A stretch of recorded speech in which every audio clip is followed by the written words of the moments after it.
Great Grocery Mishap. Once upon a time in the charming town of Maplewood, there lived a man named Frank, who was notorious for his forgetfulness.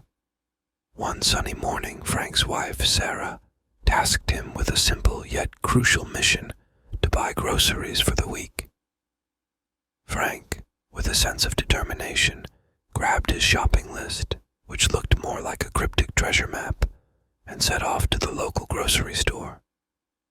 Little did he know that this mundane errand would soon turn into a hilarious escapade that would leave the entire town in stitches. As Frank strolled down the grocery store aisles, he couldn't help but get distracted by the colorful displays and tempting discounts. The first sign of trouble came in the form of a bunch of bananas. Frank reached for one, and just as he did, he slipped on another banana peel, sending him into a comical pirouette.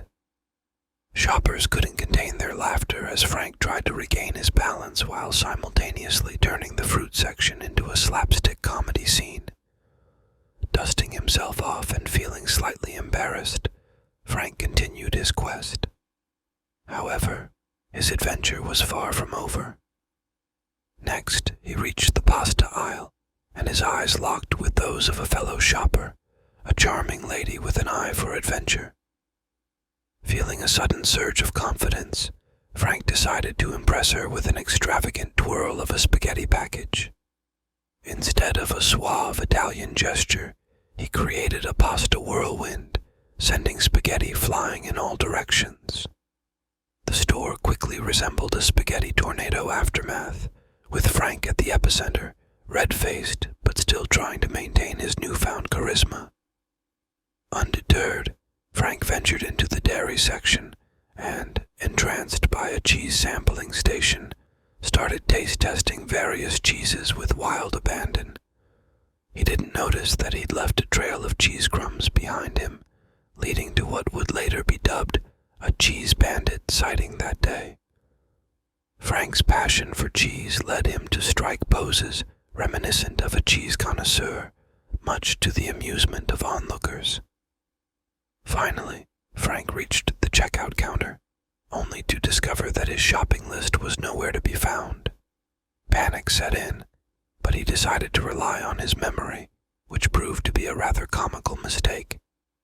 He began listing items he needed with the most creative explanations for their necessity, causing shoppers and the cashier to burst into laughter. In the end, Frank ended up purchasing a random assortment of items: 5 jars of pickles, a dozen cans of tomato soup, and a carton of whipped cream. Back home, Sarah was both puzzled and highly amused by the unexpected grocery haul. She couldn't help but laugh as Frank tried to justify each purchase with the most whimsical explanations. Their week of meals consisted of bizarre combinations like pickles and tomato soup, with whipped cream for dessert. The entire town of Maplewood couldn't stop talking about Frank's grocery misadventure. It became a legendary tale of forgetfulness, banana slip-ups, spaghetti twirls, and cheese shenanigans. Frank was now the town's unofficial comedian, and his grocery store adventure was the stuff of legend. And so, in the end, Maplewood got a little bit funnier thanks to Frank's unforgettable trip to the grocery store. It was a lesson in laughter, reminding everyone that sometimes even the most ordinary tasks can turn into extraordinary adventures, and sometimes the most memorable moments are the ones that leave you in stitches. Frank's grocery escapade had certainly done that.